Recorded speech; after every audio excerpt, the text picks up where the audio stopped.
Selamat pagi, shalom.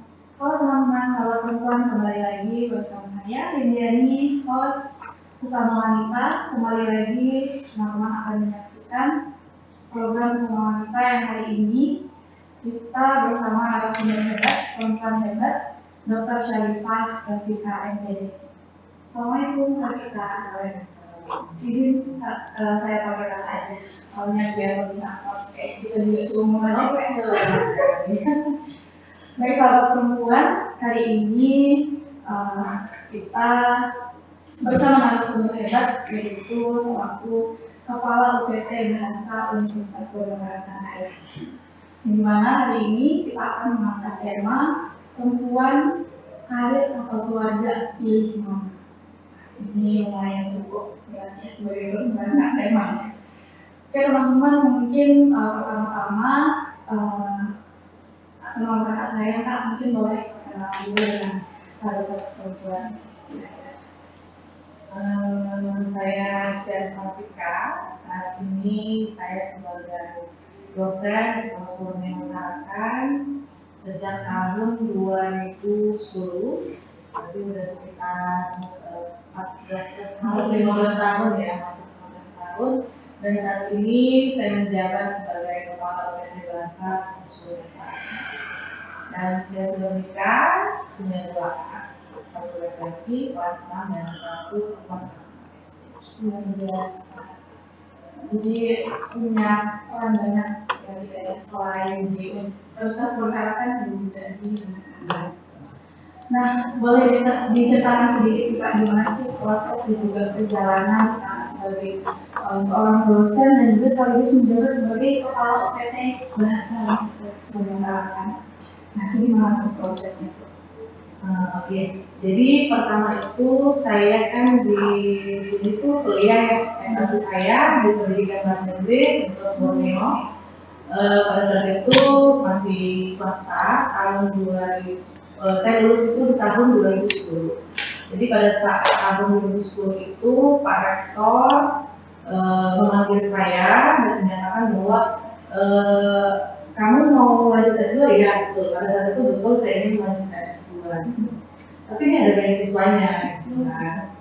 Kemudian mengajak untuk gimana kalau bergabung jadi dosen, terus kemudian kamu S2, lalu kita bangun sama-sama Borneo seperti itu ya. Pada saat itu masih profesional.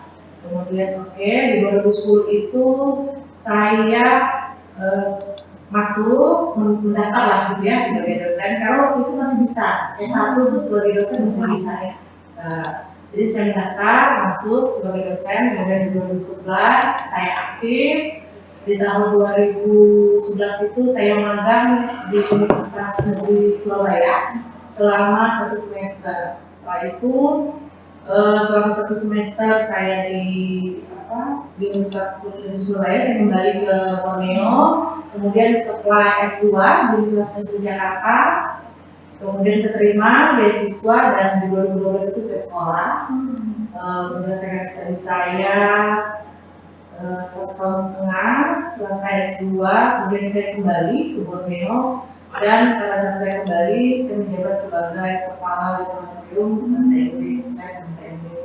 Kemudian setelah itu di 2015 atau di 2016 awal gitu ya, saya menjabat sebagai Kepala Prodi atau Ketua Jurusan gitu ya, Pendidikan Bahasa Inggris. Setelah itu di 2018 saya mengajukan apply lagi di S3 di UNJ lagi, kembali saya ke Jakarta. Iya, di Jakarta. Jadi S1 saya di Jakarta, kemudian saya lulus di tahun 2022. Balik ke Borneo kembali, kemudian di tahun yang sama saya diminta untuk mengembangkan UPT Bahasa sampai hari ini.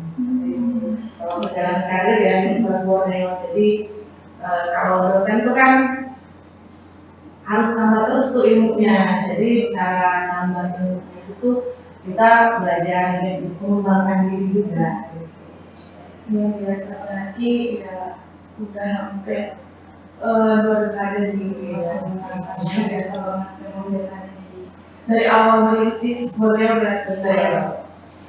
Nah, kalau boleh diinfokan ke sahabat perempuan mungkin masih banyak teman-teman yang nggak tahu Kak ya, UPT Bahasa itu sebenarnya seperti apa sih Kak, dan juga program-programnya itu apakah ada program khusus untuk mahasiswa atau bagaimana?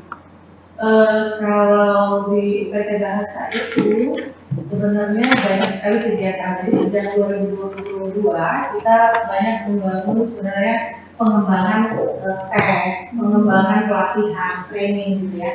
Banyak tes-tes yang sudah kami buat di tahun 2022 dan kita launchingnya di 2023. Jadi tes-tes yang kami buat adalah dengan nama baru gitu ya dari IBTIP namanya. Jadi dan itu menjadi Borneo English Test. Jadi Borneo English Test itu mempunyai 3. Yang pertama adalah Borneo English Test Higher Education. Higher Education itu maksudnya untuk mahasiswa gitu. Dimanapun ya, boleh mahasiswa dari Indonesia boleh ikut tes gitu ya, pokoknya untuk khusus mahasiswa. Kemudian ada BIT khusus general untuk umum. Jadi kayak yang saat ini sih pada dasar yang bagi pekerja-pekerja atau pegawai-pegawai yang ingin melanjutkan S2, kemudian mereka harus menyempatkan persyaratan yaitu ada tes bahasa Inggris gitu, dan yang di lembaga-lembaga PT Bahasa dan biasanya di sini gitu.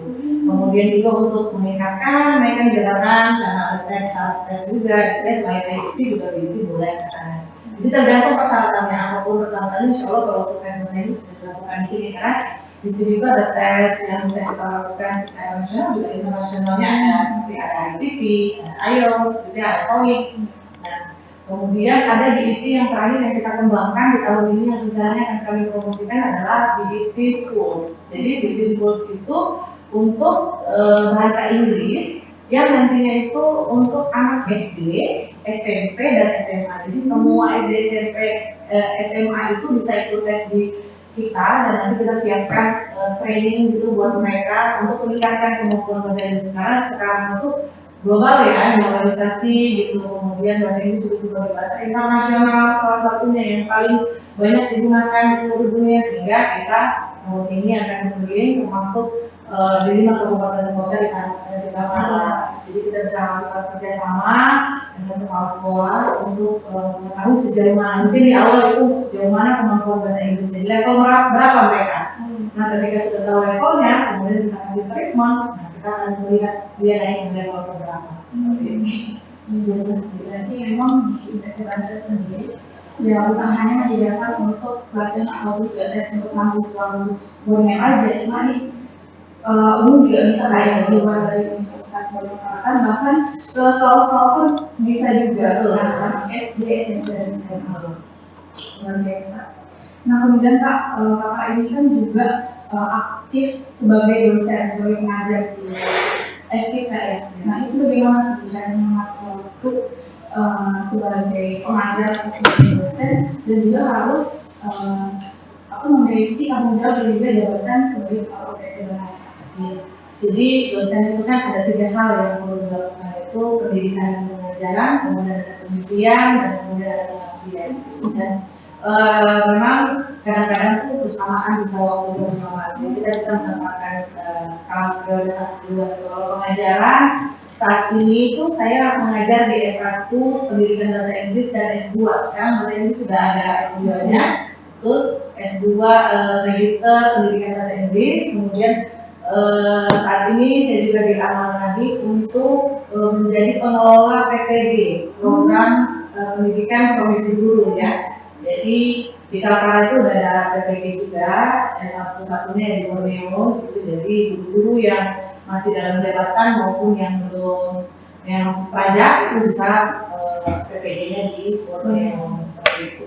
Nah, jadi karena ada 3 nih prodi yang saya harus ajar gitu ya, jadi memang harus mengambil waktu, misalkan dari 5 hari pekerjaan itu fokus di S1 misalkan di hari apa kita mengajar dari pagi sampai sore gitu ya, di hari Rabu misalkan. Kemudian nanti untuk PPG dan S2 di hari Selasa gitu ya. Kemudian untuk rapat dan untuk menyelesaikan beberapa pengembangan program yang kita laksanakan di UPT itu saya punya waktu Kamis, Jumat gitu untuk kegiatan di UPT. Jadi sudah dibagi-bagi deh waktunya, karena kalau nggak dibagi-bagi seperti itu kan ada sedikit kesulitan seperti itu. Apalagi ditambah sebagai pengelola PPD. Iya, bukan cuma dua nih, sebagai dosen dan kepala UPT. Sebagai pengelola PPD ya. Nah itu kan untuk karirnya kakak di World ya. Nah ini kita lebih masuk lagi nih sebagai perempuan, khususnya di rumah tangga, sebagai istri dan juga sebagai ibu ya. Sebelum kita masuk ke situ, mungkin ini pertanyaan yang lumayan banyak, mungkin teman-teman yang ingin tahu juga, kenapa sih masih memilih untuk terus berkarir di khususnya ya di proyek? Untuk berkarir, sebenarnya karir itu kan tujuan akhirnya bukan pada tahap penghasilan gitu ya, tapi pada aktualisasi diri, pada pengembangan potensi yang saya miliki gitu ya, kemudian untuk berkontribusi untuk mungkin masyarakat atau untuk orang lain yang bermanfaat lah gitu. Jadi penghasilan itu hanya bonus aja sih sebenarnya gitu. Jadi utamanya adalah aktualisasi dan mengembangkan potensi saya miliki. Jadi ini juga apa ya, menggeser stigma bahwa ya perempuan harus berkarir, dan juga kakak sebagai istri dan juga sebagai anak itu kan ada peran tambahan lagi nih ya, selain tugas-tugas dan tanggung jawab yang ada di Borneo. Nah tambahan lagi gimana ngatur waktunya kalau sudah ini? Iya. Jadi hal yang paling penting itu dalam ibu yang berkarir gitu ya, soal ibu yang berkarir adalah keseimbangan antara waktu dan energi ya. Jadi kita bisa memprioritaskan, membuat skala prioritas dari pekerjaan kita. Ya, kalau saya sih melihatnya bahwa pekerjaan saya saat ini itu adalah pekerjaan sampingan. Kenapa? Karena pekerjaan utama saya adalah sebagai seorang ibu gitu kan. Jadi apapun yang yang berhubungan dengan keluarga itu yang paling utama sebenarnya, sehingga karir itu penyokong saja sebenarnya. Jangan, menurut saya sih tidak boleh dibalik, justru karir yang utama kemudian keluarga yang berikutnya gitu. Tapi kita bisa menyeimbangkan keduanya, karena kebutuhan yang paling penting untuk menyeimbangkan keduanya adalah waktu, karena kita harus bermain di waktu gitu kan, planning harus jelas gitu dan seterusnya. Kemudian yang kedua itu di energi, kemampuan kita untuk menjalankan aktivitas sehari-hari. Nah, kalau itu sudah seimbang, insya Allah bisa.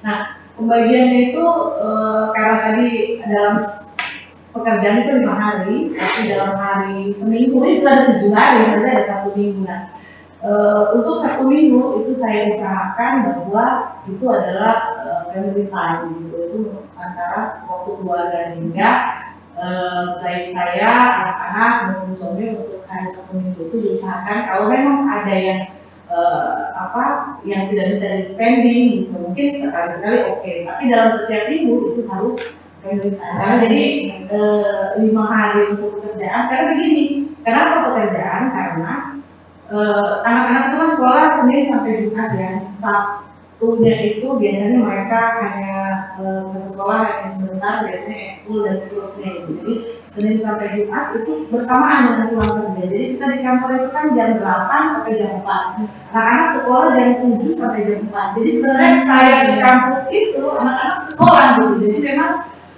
kesempatan untuk dibilang nggak bersama, emang kalau saya di rumah juga nggak akan bersama karena sudah sekolah gitu. Maka waktu yang paling tepat adalah untuk bersama keluarga itu di Sabtu Minggu. Sehingga kalau ada pekerjaan-pekerjaan yang bisa saya pending bisa di Sabtu Minggu, saya alihkan ke hari kerja seperti Senin sampai dengan Jumat. Jadi memang kita harus seimbangkan antara keluarga dan juga. Nah jadi anak-anak itu berarti ada sekolah. Iya, betul, sekolah yang perempuan tadi kelas 4 SD dan yang laki-laki kelas 5 SD. Oke.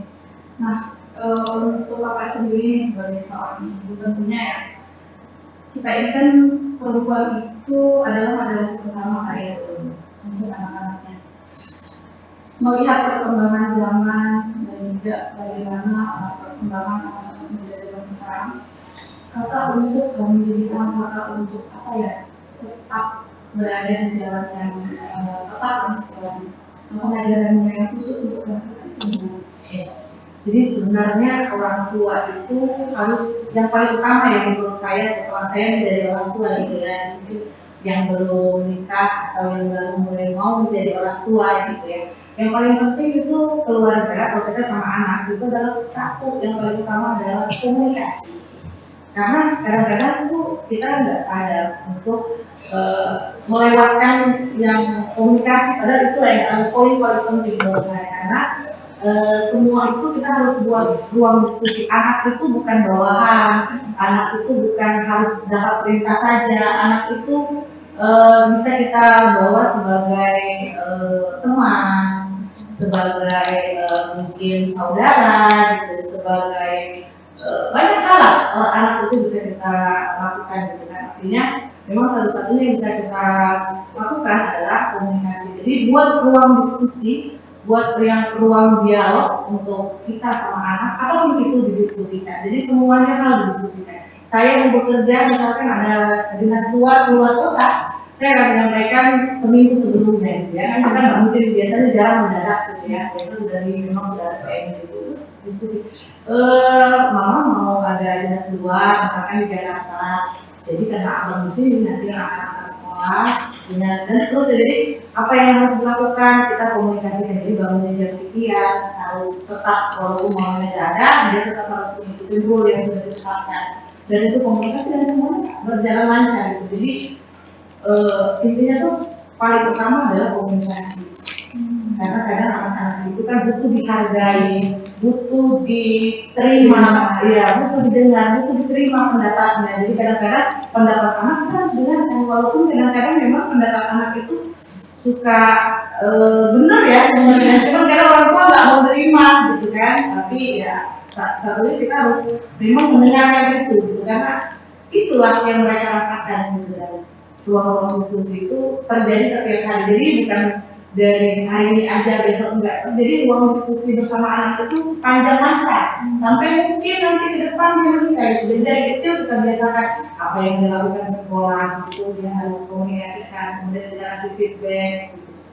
Jadi saling paham gitu. Dan satu lagi juga kita nggak bisa, saya tuh nggak pernah memerintah kamu harus seperti ini, tapi lebih ke mencontohkan. Misalkan kita mencontohkan nih anak, kita minta anak sholat lima waktu, tapi orang tuanya nggak sholat. Minta anaknya mengaji, tapi orang tuanya tidak mengaji. Jadi kita jadikan contoh tanpa kita minta anak ini sudah jam sholat, dia akan sholat sendiri. Awalnya mungkin kelas 1 SD tuh disuruh. Nanti kelas 2 dia sudah bisa melakukan itu sendiri sampai hari ini tanpa disuruh bisa mendengarkan azan, dia bisa lanjut melakukan aktivitas ibadah atau belajar dan seterusnya.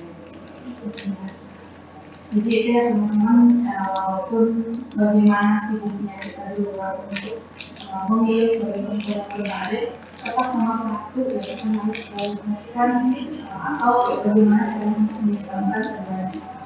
Maka sejauh ini apa sih tantangan terbesar kakak ya sebagai seorang perempuan yang memilih untuk berkarir, apalagi sudah hampir 15 tahun kayak memiliki karir dan juga kita fokus di keluarga.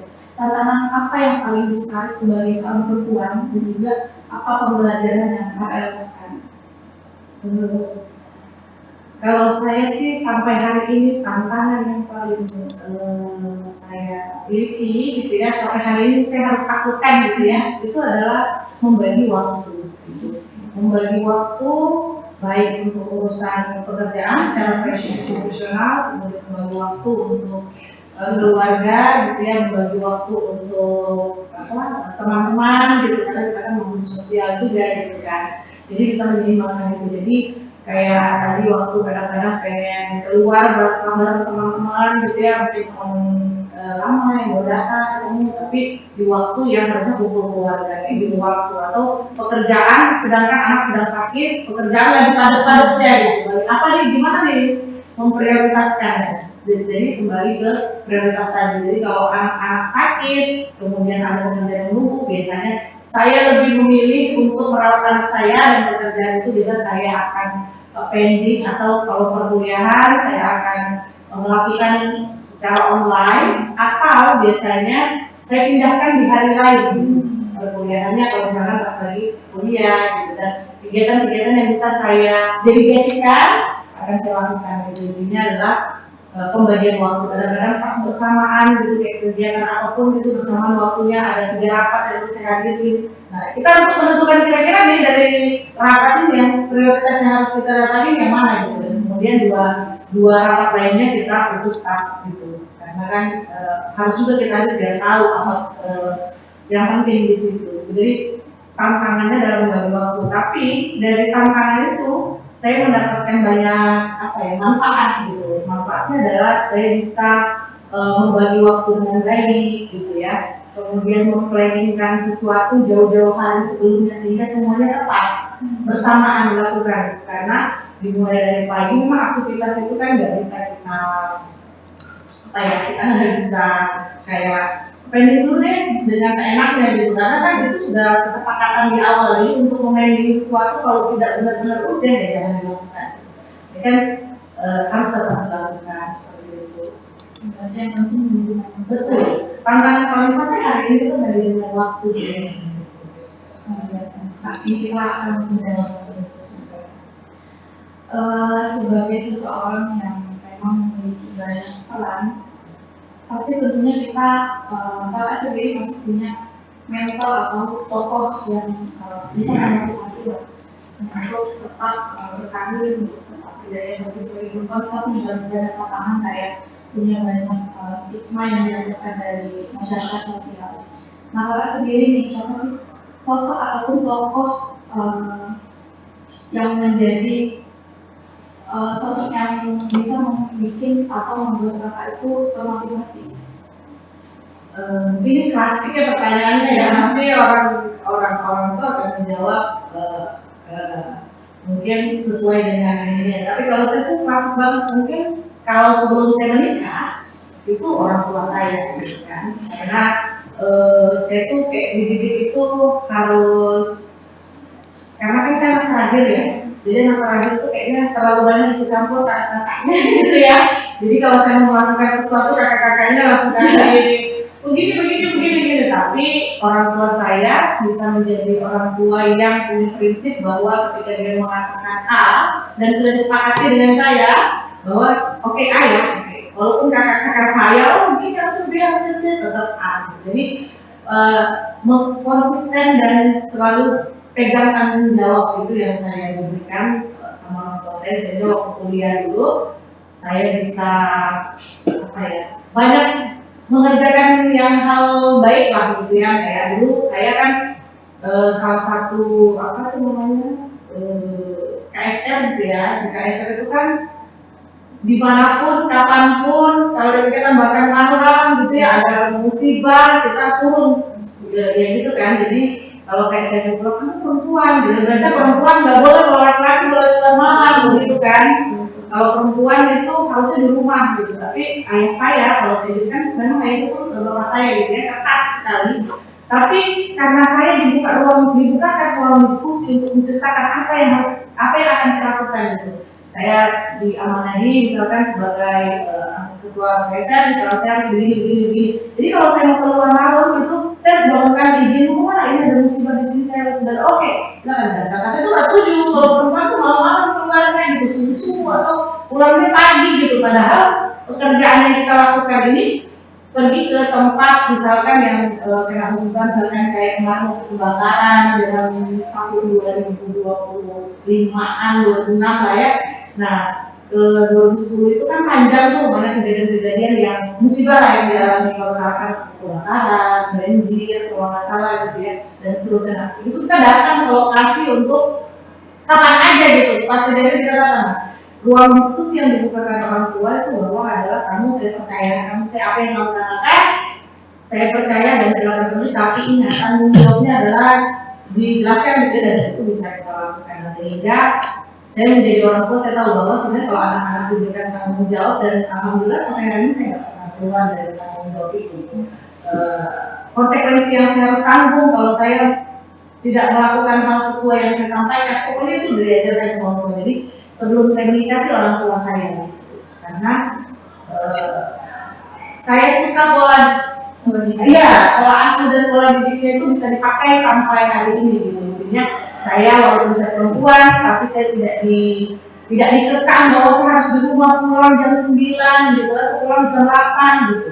Saya bahkan dulu itu jarang pulang gitu kan, jarang pulang karena saya juga selain di KSR, saya juga di HMI ya waktu itu, jadi kegiatan banyak sekali, padat kajian dan seterusnya, gitu ya, mulai LK sudah 3 hari dan seterusnya, jadi lebih jarang pulang. Dan kalau izin itu udah awal-awal mungkin sulit, tapi lama-lama karena orang tua saya lihat juga aktivitasnya positif gitu ya, dan tidak ada inilah larangan untuk hal seperti itu. Mungkin yang sebelum menikah orang tua saya, tapi setelah saya menikah ini suami saya gitu ya.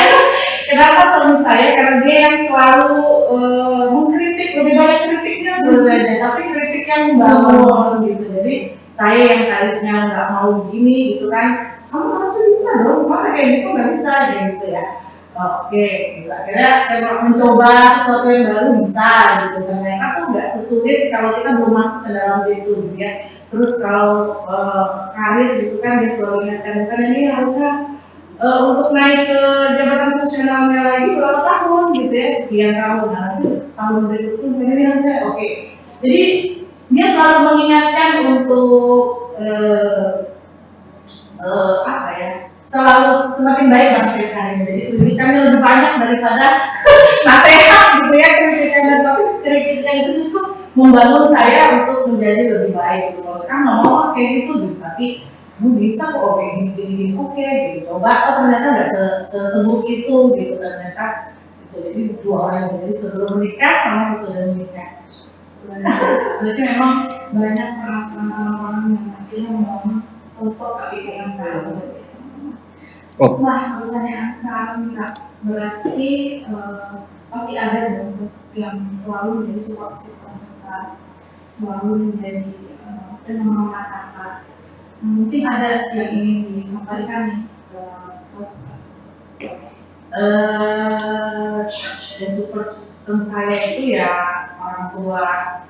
Kemudian orang tua saya itu, ayah saya meninggal di 2011, jadi meninggal ibu sekarang gitu ya. Jadi support dari ibu saya, kemudian dari suami, dari anak-anak gitu ya. Makasih sudah sama-sama paham gitu ya. Jadi terlalu banyak saya meminta pengertian gitu untuk waktu-waktu yang mungkin terluang yang saya bilang dari 1 minggu gitu, tapi mereka mau gitu, oh ya oke, tapi minggu depan jangan gitu ya. Jadi banyak yang saya sudah mohon maaf gitu sama keluarga saya kalau waktunya terpakai gitu. Saya ucapkan terima kasih atas dukungannya, doanya, harapannya. Yang paling penting itu doa ya dari keluarga sampai sekarang gitu. Dan teman-teman saya juga yang di sini gitu ya, yang mensupport untuk terus maju, terima kasih. Dukung dan doain saya terus gitu supaya semakin hari semakin lebih baik dari sebelumnya, seperti itu. Semoga bersama Iya. Nah baik, mungkin juga sudah banyak ya dialog kita, lumayan panjang ini sudah hampir sejam lebih. Memang banyak hal yang bisa kita ambil dari sosoknya Afika selain memang sebagai memiliki tugas dan juga tanggung jawabnya di Universitas Buah Harapan, tapi juga menghambat juga bagaimana sosoknya sebagai ibu dan juga istri. Nah mungkin cukup dari dialog kita hari ini, sahabat perempuan di luar sana. Mungkin dialog hari ini bisa menjadi motivasi dan juga semangat teman-teman yang mungkin memilih untuk tetap mengambil peran di luar, kayak mengambil peran di rumah. Apapun yang kalian ambil, dimanapun kita teman-teman, sebagai seorang perempuan percayalah sosok kita tetap dibutuhkan untuk keseimbangan zaman. Mungkin cukup Pak dialog kita hari ini. Terima kasih sudah berkenan menerima kunjungan kami di kantor Pak PT Nasa di Universitas Buah Harapan, teman-teman. Baik, Inilah dia bersama Anita, bersama saya, Liliani. Cukup sekian. Bila itu Assalamualaikum warahmatullahi wabarakatuh.